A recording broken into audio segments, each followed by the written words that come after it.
Introdução. O propósito desta gravação é comentar e condensar um dos livros mais assombrosos jamais escritos. Pense e Fique Rico, de autoria de Napoleon Hill, que tem exercido influência na vida, realizações e fortunas de mais pessoas do que qualquer outro livro jamais publicado. Em todo o mundo livre existem atualmente milhares de pessoas que têm triunfado em todas as linhas de trabalho e que hoje ocupam suas boas posições porque um dia encontraram e compraram um exemplar de Pense e Fique Rico. Qualquer uma delas estará disposta a confirmar isso, e com toda satisfação. Uma descoberta valiosa. Descobri pela primeira vez esse notável livro no outono de 1949. Ajudou-me a decidir de uma vez por todas como alcançaria a meta a que me tinha proposto. Unificou meu pensamento e abriu-me um caminho reto e claro até o ponto a que eu havia decidido chegar.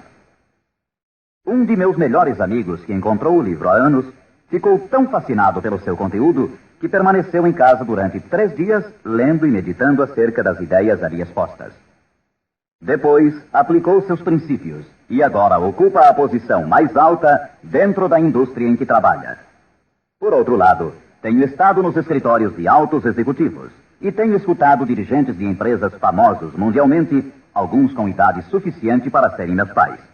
Todos eram unânimes em afirmar que, após terem lido Pense e Fique Rico, seus negócios passaram a caminhar muito melhor. Qual é o segredo desse livro tão assombroso? Por que, entre milhares de livros sobre autoajuda, ele tem se mantido como a obra-prima mais destacada? Creio que, para compreender o porquê, vocês teriam que conhecer Napoleon Hill, tanto quanto eu. Com certeza, não foi ele o primeiro homem que se rebelou contra a pobreza e contra a interminável luta ante a falta de orientação que via em seu redor quando ainda era um rapaz. Nem tampouco foi o primeiro a escrever sobre a matéria, mas possuía 2 habilidades únicas, altamente desenvolvidas, que raramente são encontradas num homem. A primeira era a maneira como focalizava seu tema. Hill procurava soluções para o êxito da mesma forma como um cientista busca trazer à luz da razão um segredo da natureza. Tratava de descobrir as formas do sucesso de igual maneira como Thomas Edison investigava os processos para chegar à luz elétrica, sem descanso, implacavelmente, até que a verdade, que sempre esteve ali, lhe foi revelada. Sua segunda virtude importante era a habilidade ou destreza para escrever sobre suas deduções, de tal forma que eram compreendidas intelectualmente num instante. Mas talvez o mais importante para este assunto em especial é que eram compreendidas também emocionalmente. O poder de modificar vidas. Quando alguém lê a última página de Pense e Fique Rico, já é um homem diferente. Um homem que se coloca de pé ao terminar a leitura e já começa a demonstrar as modificações que sofreu. Para ele, desapareceram as situações angustiosas, cheias de frustração e autoimpostas. Para ele, o caminho está livre. É um homem agora possuidor de uma singular capacidade de converter os sonhos em realidade, as ideias em fatos. O destino, a fatalidade, os maus efeitos das circunstâncias exteriores não mais o afetam. De passageiro do barco da vida, passou a capitão, traçando rumos e decidindo vidas. Para entender esse livro, temos inicialmente de compreender a realidade, o princípio ou filosofia que se estende como estrutura básica da obra. A menos que, seja o que for que você construa, esteja baseado na verdade, acabará com a estrutura caída e espalhada ao seu redor, como a armadura dos antigos guerreiros de Homero. O que não é baseado na verdade não pode sustentar-se. Não pode suportar a prova do tempo. A razão pela qual Pense e Fique Rico tem resistido à prova do tempo é porque repousa sobre uma base ampla e sólida, da qual se origina todo o sucesso do homem. O fato puro e imutável de que tudo começa com uma ideia. Um estado da mente. É uma filosofia baseada no fato de que a riqueza de qualquer classe começa com o que o autor chama de estado da mente. Pode-se começar sem nada mais que pensamentos, ideias, planos organizados ou algo semelhante. Os pensamentos são fatos. Fatos incrivelmente poderosos quando se agregam a propósitos, persistência e um desejo ardente de transformá-los em objetos materiais ou riqueza, considerando como tal aquilo que você pode desejar. Os sábios têm dito desde há muitos séculos, e há pouco Charles Asserami escreveu: a verdade é que a mente humana é um organismo tão real como qualquer músculo do corpo, mas muito maior em força e potencial, e assim como a fibra muscular pode reforçar-se para conseguir conquistas incríveis. Assim, pois, esta é a verdade na qual se baseia Pense e Fique Rico. Se você sabe o que quer, e se o quer com força suficiente para alcançar o tipo de persistência que não se pode conter, com toda certeza você conseguirá o seu ideal. Controlando sua mente, você controlará seu destino aqui na Terra. 2 passos para o sucesso. Tendo em vista os princípios acima, falaremos adiante sobre os famosos 13 passos rumo à riqueza, tal como Napoleon Hill menciona em sua obra, lembrando sempre que riqueza é qualquer coisa que você possa desejar. Entretanto, antes peço permissão para fazer 2 indicações importantes. A primeira é que é necessário ter-se em mãos um caderno de anotações, todas as vezes em que se ouvir esta gravação, a fim de anotar os pontos mais importantes. A segunda é que esta gravação foi idealizada para seu uso pessoal, acompanhando sua própria e estimulante jornada. Usar esta gravação para um grupo resultará apenas em auxílio temporário. Assegure-se de ter seu próprio exemplar, a fim de ouvir estas orientações, vez por outra, nos momentos especiais em que se sentir fora de rota. E agora, os 13 famosos princípios de Napoleon Hill. Primeiro princípio: desejo. Ponto de partida para todo sucesso. Primeiro passo para a riqueza. É aqui, precisamente aqui, que frequentemente tropeçamos num obstáculo. Algumas pessoas dirão: sei o que quero, mas como consegui-lo? Mais tarde, entraremos na questão da dúvida, mas de uma vez por todas esclareçamos se é possível ou não alcançar-se o que se deseja com toda a alma. Creio que Emerson expressou-se muito bem quando escreveu: nada existe pelo capricho da natureza. O fato de existir um desejo indica que os meios para realizá-lo existem na mesma criatura que o sente. Em outras palavras, não poderíamos ter um desejo sem que sua satisfação não fosse possível. Cada um de nós tem uma espécie de guia em seu interior, e nossos desejos se modificam segundo nossa capacidade e inclinação. Não importa o que você deseja, se o quer com toda a sua alma. Você o conseguirá, pois é inevitável. O desejo é uma obrigação. Em Pense e Fique Rico, Hill cita um exemplo após outro de que seu desejo ardente nada mais é do que uma espécie de retrato fiel do que você chegará a ser um dia. Portanto, determine agora mesmo e com firmeza o que você mais deseja, porque senão, como disse Helvécio, destruindo o desejo, destrói-se a mente. Todo homem sem paixões não tem em seu interior nem princípio de ação, nem motivo para agir. Uma boa forma de saber se em realidade você tem ou não um desejo ardente é examinar a maneira como procura alcançá-lo. Se você vai atrás daquilo que crê desejar como se estivesse ensaiando, com timidez, com intenção de ir só se for seguro, não tem absolutamente um desejo ardente. Nunca chegará à segunda base se ainda mantém um pé na primeira. Entretanto, se está disposto a queimar etapas atrás de si, dizendo de uma vez para sempre: isto é o que desejo e o farei de qualquer maneira, então você tem realmente o desejo que o conduzirá ao pleno sucesso. Com esse tipo de resolução, você será capaz de levantar-se após os tropeços que lhe sucederem. As únicas pessoas que não cometem erros são as que nunca tentam nada. Os tímidos são como afluentes de um lago. Nunca se aventuram ao mar amplo e profundo. Esses mesmos princípios atuarão sobre qualquer coisa que você deseje. Um lar harmonioso, uma carreira com mais êxito ou mesmo mais dinheiro para cuidar melhor de sua família e prevenir-se para os anos futuros. Para obter sua parte na prosperidade que o espera mais adiante, Napoleon Hill oferece a você a seguir 6 passos práticos e precisos.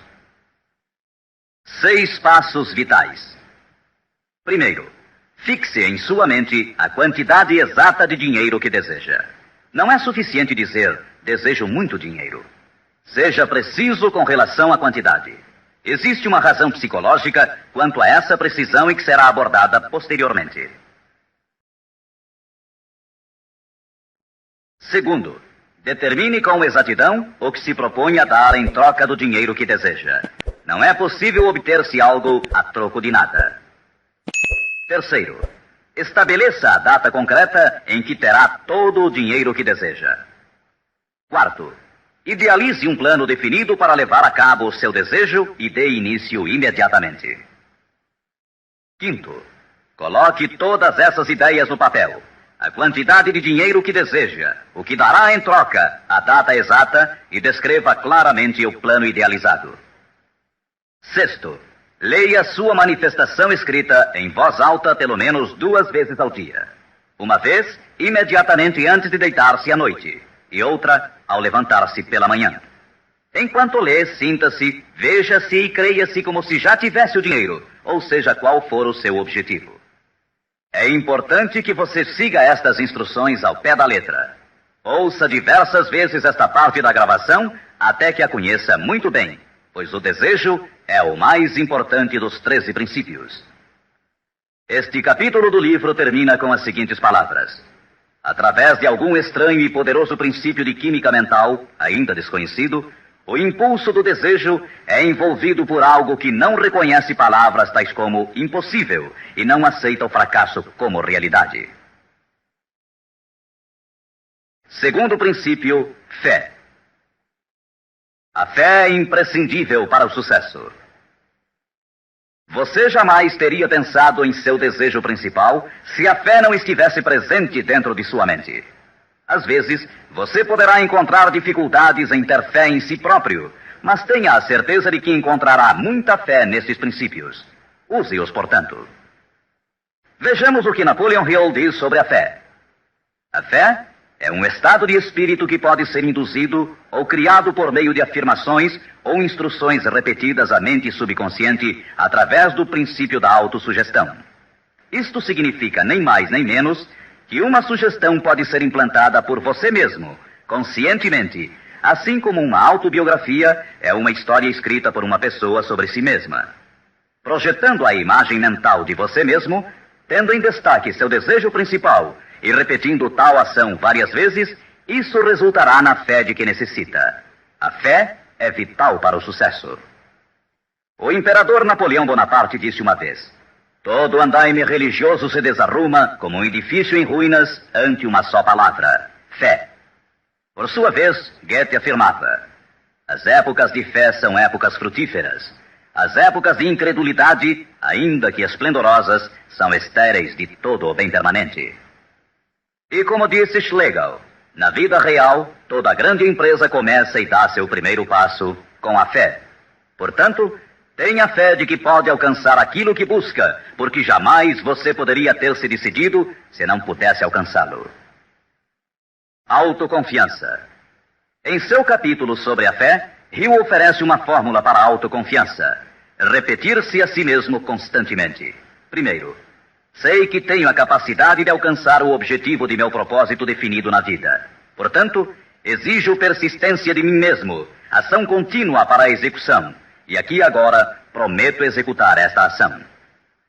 Segundo, percebo que os pensamentos dominantes em minha mente reproduzir-se-ão com o tempo em ação externa, física, e que de maneira gradual transformar-se-ão em realidade física. Portanto, concentrarei meus pensamentos durante 30 minutos diários na tarefa de criar a imagem do que pretendo ser, criando assim em minha mente um retrato mental claro de minha pessoa e em decorrência de meu objetivo.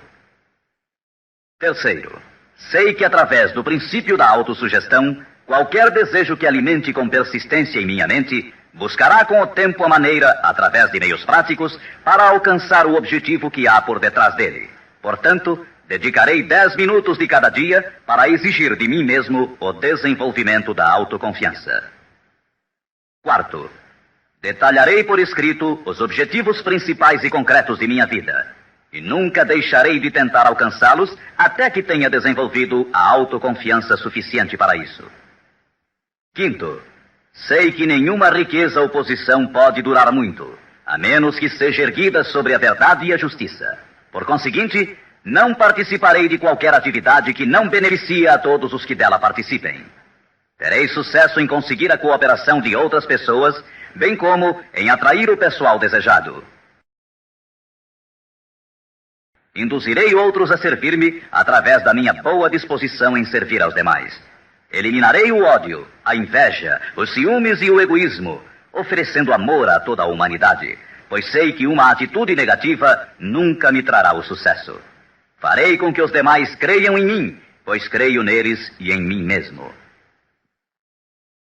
Terceiro princípio: autossugestão. Mediante a sugestão repetida, a mente subconsciente pode trabalhar para nós. Já fizemos referências a isso.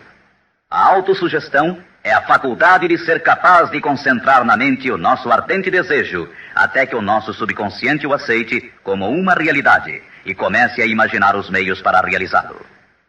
É daqui que provém os impulsos, as súbitas centelhas de inspiração e orientação. Agora resumiremos as instruções dadas no segundo princípio, fé, em relação aos 6 passos, autoconfiança, e as combinaremos com os princípios sobre a autossugestão, constantes no livro Pense e Fique Rico. Primeiro, vá a um lugar tranquilo, talvez na cama à noite, feche os olhos e repita em voz alta, para que possa escutar suas próprias palavras, a manifestação escrita da quantidade de dinheiro que se propõe a acumular, ou uma reafirmação cuidadosa do que possa ser sua meta, bem como o tempo limite para alcançá-la, além da descrição do serviço ou mercadoria que se dispõe a dar em troca do que vai receber. À medida que põe em prática estas instruções, imagine-se já possuidor de sua meta. Suponhamos, por exemplo, que você se propõe a economizar em cruzeiros o equivalente a $50 mil até o dia 1º de janeiro daqui a 5 anos, que se determina a prestar serviços pessoais em troca de dinheiro como vendedor. A manifestação escrita de seus propósitos deve ser a seguinte. Escreva: para o dia 1º de janeiro de 1900 e aconteça o que acontecer, terei em meu poder a quantia de cruzeiros que economizarei em quantidades diversas durante aquele período. Em troca desse dinheiro, prestarei o melhor serviço possível, rendendo o máximo como vendedor de... Escreva aqui o produto que se propõe a vender ou qualquer coisa que você faça para ganhar a vida. Tenho certeza de que, à época aprazada, terei esse dinheiro em meu poder. Minha fé é tão grande que já posso ver esse dinheiro diante de meus olhos. Posso tocá-lo com minhas mãos, pois está à espera de passar para meu poder, tão logo eu preste o serviço que proponho a desempenhar em troca dele. Estou preparando um plano para acumular esse dinheiro e eu seguirei à medida que o receba. Segundo, repita isto pela manhã e à noite, até que possa ver claramente em sua imaginação o dinheiro que se dispôs a acumular. Terceiro, coloque uma cópia do que escreveu onde possa vê-la dia e noite, quando se deitar ou levantar-se, até que possa recordá-la perfeitamente. Ao se dispor a colocar em prática estas instruções, você estará aplicando o princípio da autossugestão. Quarto princípio: conhecimento especializado. O integral conhecimento dos detalhes de seu trabalho ou produto é indispensável para alcançar o sucesso. Neste princípio, Hill destaca um ponto muito importante. O conhecimento constitui uma força somente quando está organizado num plano concreto de ação e dirigido a um fim definido. Ele nos diz: antes que você possa estar seguro de sua capacidade de transformar o desejo em seu equivalente monetário, necessitará de conhecimento especializado do serviço, mercadoria ou profissão que se dispõe a oferecer em troca. Talvez você precise de muito mais conhecimento especializado do que tem, ou do que pode adquirir normalmente. Se for essa a situação, poderá resolver o problema mediante a utilização de um sistema que chamaremos de grupo mental. Mais tarde explicaremos do que se trata, mas por enquanto, reconheça que tem de aprender tudo o que possa sobre sua especialidade. Assim, dedique parte do tempo a cada dia para assimilar mais e mais sobre o que você faz para seu sustento. Frequente cursos que existam sobre a matéria, bem como associe-se a homens que conheçam bem sua profissão. Quinto princípio: imaginação. A imaginação é literalmente a oficina onde se formam os planos criados pelo homem. O impulso e o desejo recebem forma e ação mediante a ajuda da faculdade imaginativa da mente. Foi dito que o homem pode criar tudo o que possa imaginar. Como disse e ensina Napoleon Hill. Toda mente humana pode alcançar o que pode conceber e crer. A única limitação do homem dentro do razoável reside no desenvolvimento e emprego de sua imaginação e da subsequente motivação para a ação. A automotivação é a chave. Os maiores dirigentes de negócios, indústrias e finanças, os grandes artistas, músicos, poetas e escritores chegaram a ser os melhores porque desenvolveram a força da automotivação. Enquanto você desempenha seu trabalho diário, pense constantemente nos meios pelos quais poderia realizá-lo melhor, com maior eficácia. Pense nas modificações inevitáveis. Podem ser feitas agora? Se você sente limitações, lembre-se das palavras do famoso arquiteto Frank Lloyd Wright. A raça humana construiu com mais grandeza quando maiores eram as limitações e, portanto, quando mais era necessária a imaginação para construir. As limitações parecem ter sido sempre as melhores amigas da arquitetura. Quando você construir seu futuro partindo desse ponto de vista, não se preocupe com as limitações. Recorde que estas podem ser suas melhores amigas, posto que requerem imaginação se tivermos que nos levantar acima delas. E como disse Beecher, a alma sem imaginação é como um observatório sem telescópio. Sexto princípio: planejamento organizado. Para obtermos sucesso em um empreendimento que decida nossa vida, devemos ter planos perfeitos.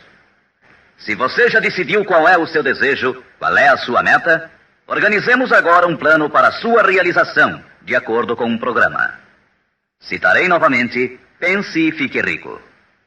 Você já sabe que tudo o que o homem cria ou adquire começa sob a forma de desejo. Transforma-se depois, do abstrato ao concreto, na oficina da imaginação, onde se criam e se organizam planos para sua transição. Você tem que ter um plano. Anteriormente, foram-lhe dadas instruções para adotar 6 passos práticos e definidos como seu primeiro movimento para traduzir o desejo que você possa ter em seu equivalente físico. Um daqueles passos era a formulação de um plano prático, concreto, através do qual aquela transformação pudesse ser efetuada. Primeiro, alie-se com uma ou mais pessoas, tantas quantas necessitar, para criar e pôr em prática seu plano ou planos para o acúmulo de dinheiro que marcou como sua meta, fazendo uso do princípio da reunião de inteligências. É o grupo mental, e isso é muito importante.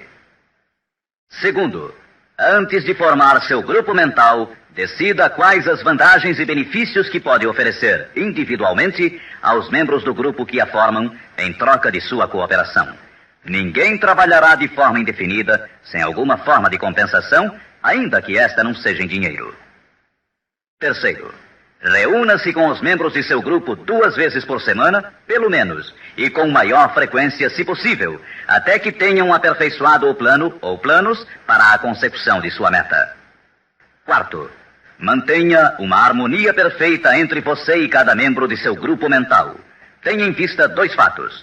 Primeiro, você está comprometido em um empreendimento de importância básica. Para obter sucesso, tem que ter planos perfeitos.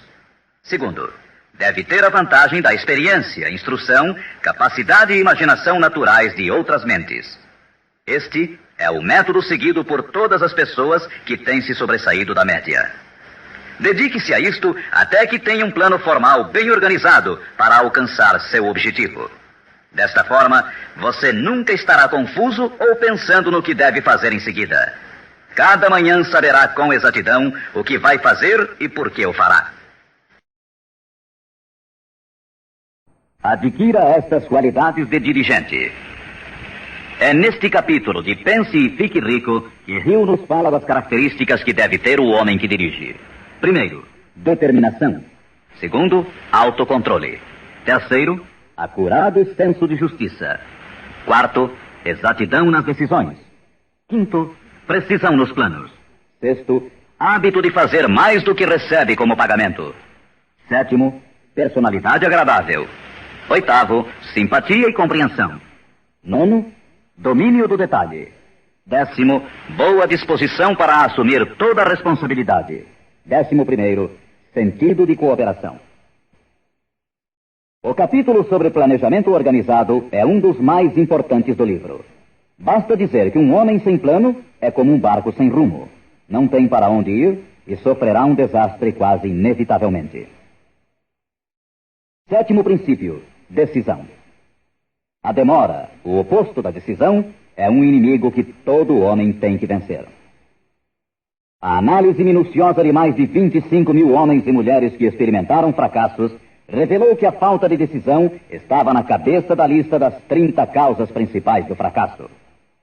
A análise de várias centenas de pessoas que haviam acumulado fortunas superiores a $1 milhão demonstrou o fato de que cada um deles tinha o hábito de tomar decisões com rapidez e lentamente modificá-las à medida que houvesse necessidade de uma alteração.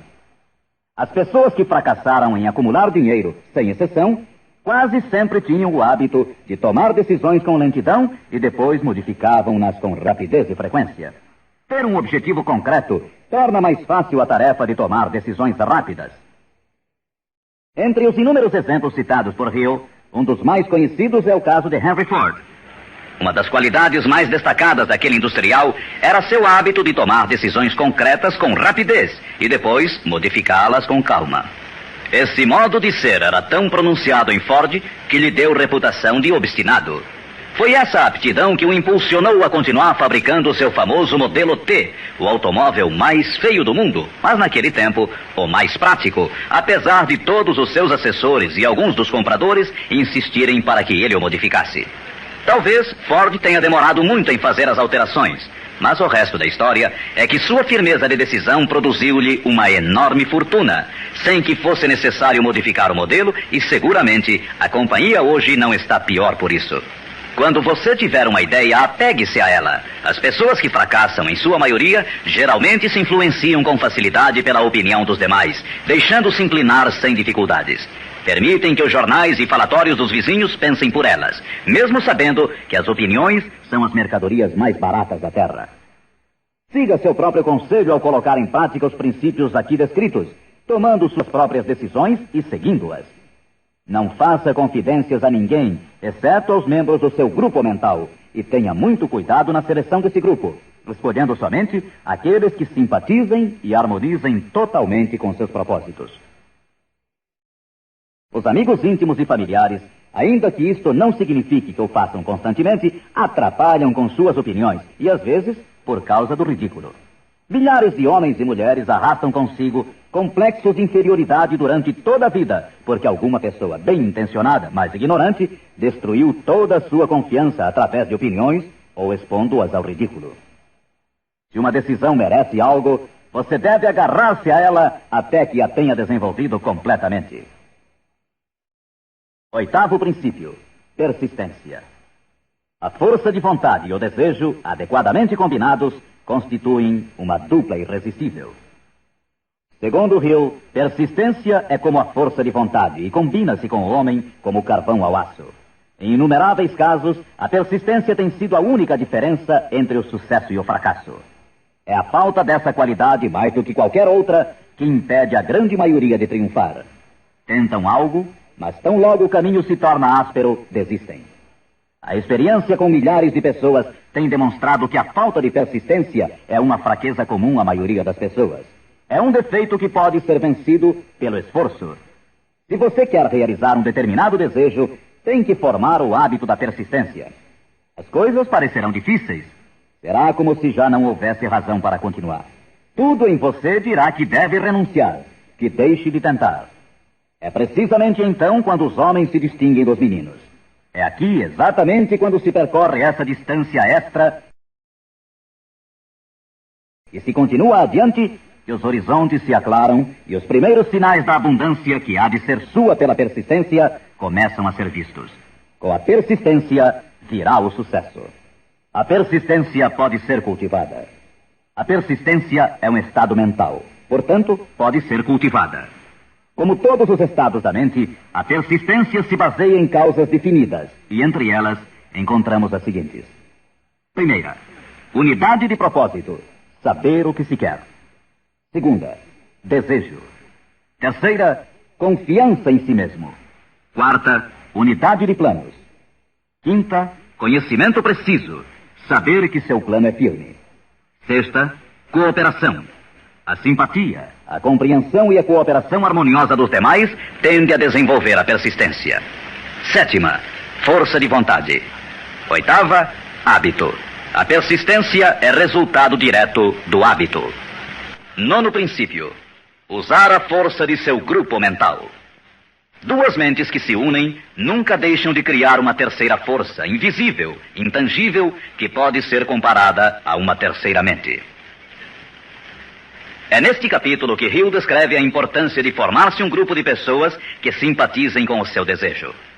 Esse grupo mental pode ser integrado de 2 ou mais indivíduos que, eventualmente, possam ter planos semelhantes. Com a decorrência das reuniões, você perceberá muitas vezes, ao estar discutindo algo com outra pessoa, que de repente surgem-lhe boas ideias, que são resultado dessa associação. Ideias que nunca apareceriam sem ela. O mesmo sucede com a outra pessoa. Estimule seu pensamento. Grande quantidade de boas ideias tem brotado de mentes individuais como resultado de participação em grupo. Associar-se a pessoas para formar o grupo mental não deve ser confundido com o fato de deixar que outros pensem por você, mas é estimular seu próprio pensamento através da associação com outras mentes. Ninguém sabe tudo. Quanto mais afins sejam as mentes reunidas, mais informações interrelacionadas estarão disponíveis. As grandes ideias são uma combinação de informações análogas. Assim, você deve escolher os membros de seu grupo com cuidado.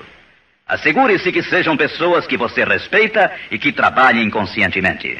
Todos se divertirão muito e alcançarão suas metas muito antes. 10º princípio, entusiasmo. O entusiasmo provém da canalização de todas as energias corporais em termos positivos e louváveis. É neste capítulo que Napoleon Hill descreve a importância da mulher. A mulher que quase sempre auxilia o homem que luta pela consecução de metas meritórias. A opinião de Hill é de que praticamente todo dirigente é homem cujos êxitos foram inspirados em grande parte por uma mulher. Quando as coisas andarem mal, e pode estar seguro que isso ocorrerá em algumas ocasiões, você ver-se-á abandonado até pelos que você pensava que eram seus amigos. Mas, se você conseguiu uma boa mulher, nunca estará só. Ela sempre o impulsionará a recomeçar uma e outra vez, se necessário, e lhe dará um novo entusiasmo que nasce de sua fé em você. Ter alguém a quem amar é ter alguém com quem compartilhar seu êxito e realizações, que lhe felicite com o elogio que todos necessitamos de vez em quando. Um homem pode chegar a triunfar sem sua esposa e sem filhos, mas a plenitude da alegria se obtém através deles. Cuide de sua esposa e filhos como de seu maior tesouro. 11º princípio, a mente subconsciente. A mente subconsciente consiste em um campo de consciência no qual são classificados e registrados todos os impulsos do pensamento que chegam à mente objetiva através de qualquer dos 5 sentidos. Da mente subconsciente, você pode aproveitar ou tirar os pensamentos como quem tira cartas de um arquivo. Ela recebe e arquiva impressões sensoriais ou pensamentos independentemente de sua natureza. Você pode semear à vontade em sua mente subconsciente qualquer plano, ideia ou propósito que deseje traduzir em seu equivalente físico ou monetário. O subconsciente atua primeiro sobre os desejos dominantes que se mesclaram, como as emoções, como a fé. Sua mente subconsciente trabalha dia e noite. Mediante um procedimento ainda desconhecido para o homem, a mente subconsciente toma da inteligência infinita poder para transformar de maneira espontânea o desejo próprio no seu equivalente físico, usando sempre os meios mais práticos mediante os quais pode alcançar seu fim. Não é possível controlar completamente a mente subconsciente, mas pode-se entregar a ela qualquer plano, desejo ou propósito para que seja transformado em algo concreto. Ninguém sabe muito sobre o que chamamos a mente subconsciente ou mesmo de subconsciente. Sabemos que é incalculavelmente poderosa e que pode solucionar nossos problemas se corretamente empregada. A melhor forma é manter na mente consciente, tão frequentemente quanto possível, uma imagem clara de si mesmo, como se já tivesse alcançado a meta desejada. Defina-a com clareza e projete-a na tela de sua mente. Retenha. Veja-se fazendo e tendo as coisas que obterá depois de alcançado seu objetivo. Imagine isso tão a miúde quanto possível enquanto prossegue com seu trabalho diário, especialmente no momento de dormir e no instante de acordar. Assim, seu subconsciente começará a conduzi-lo pelos caminhos mais lógicos para o objetivo que imaginou. Não lute contra ele. Siga seus lampejos repentinos, as ideias que venham à sua mente. Esteja seguro que é seu subconsciente tentando chegar à sua mente consciente. Se você prosseguir assim, ficará surpreso e encantado com as ideias maravilhosas que parecerão brotar do nada. As vidas dos grandes homens e mulheres que parecem milagrosas para as pessoas normais não são mais do que a expressa satisfação de seus ardentes desejos através de sua mente subconsciente. No princípio seguinte, falaremos mais sobre o sexto sentido, que parece controlar a vida dessas pessoas, mas somente dos que souberam condicionar sua mente subconsciente. O tempo não significa nada para o subconsciente. Um homem poderia trabalhar com firmeza em seu labor durante 40 anos e não conseguir alcançar o que é possível em 3 ou 4 anos, mediante a aplicação adequada desses princípios. Sua mente subconsciente não pode permanecer ociosa. Se você não implantar desejos dentro dela, quaisquer ideias que surgirem como resultado de seu descuido servirão de alimento para ela. Lembre-se que você vive no meio de todo o gênero de impulsos e pensamentos que chegam a seu subconsciente sem seu conhecimento. Alguns desses impulsos são negativos e outros positivos. Você deve evitar os impulsos negativos e ajudar a influenciar de maneira espontânea sua mente subconsciente mediante impulsos positivos de desejo. Quando conseguir isso, terá a chave que abrirá a porta para o subconsciente. Bulwer escreveu: o homem que triunfa sobre seus semelhantes é aquele que muito breve na vida discerne com clareza seu objetivo e caminha para ele com todas as suas forças. Inclusive, o próprio gênio não é mais do que a observação minuciosa reforçada pela consistência do propósito. Todo homem que observa atentamente e atua com firmeza converte-se inconscientemente em gênio. Há que se notar que foi dito inconscientemente. Saiba o que quer. Decida de uma vez por todas o que haverá de ser seu. Mantenha-se firme em seu rumo, impulsionado pela fé, e seu subconsciente fará o resto. 12º princípio: o cérebro. O cérebro possui a força mais maravilhosa, milagrosa, de maior potência que o mundo já conheceu. Se você tivesse acesso a toda a riqueza do mundo e pegasse apenas uma moeda, estaria fazendo mais ou menos o que muito provavelmente tem feito ao usar seu cérebro. Nada é mais lastimável no mundo do que a incompreensão da maioria das pessoas com relação ao potencial de seu cérebro e das mentes consciente e inconsciente, às quais está acoplado. Sua própria central elétrica. O número de linhas que ligam entre si as células cerebrais é igual ao algarismo 1, seguido por 15 milhões de zeros. Calcula-se que existem de 10 a 14 bilhões de células no córtex cerebral humano normal. É inconcebível, pois, que esta intrincada maquinaria deva existir com o único propósito de manter as funções físicas inerentes ao desenvolvimento e manutenção do corpo físico. O cérebro é o mecanismo que nos deu o avião supersônico, os satélites artificiais, os foguetes que adentram no espaço exterior, as artes, as ciências, etc. Tudo o que hoje sabemos, usamos e usaremos no futuro, tem saído desta pequena massa cinzenta que todos nós temos. Pode você duvidar, ainda que por um momento, de que pode trazer a você e aos seus o que quer que deseje aqui na Terra? É evidente que não conseguirá se admitir que sua força é como a de uma pessoa que deixa de agir, como aqueles que nem sequer pensaram nisso alguma vez.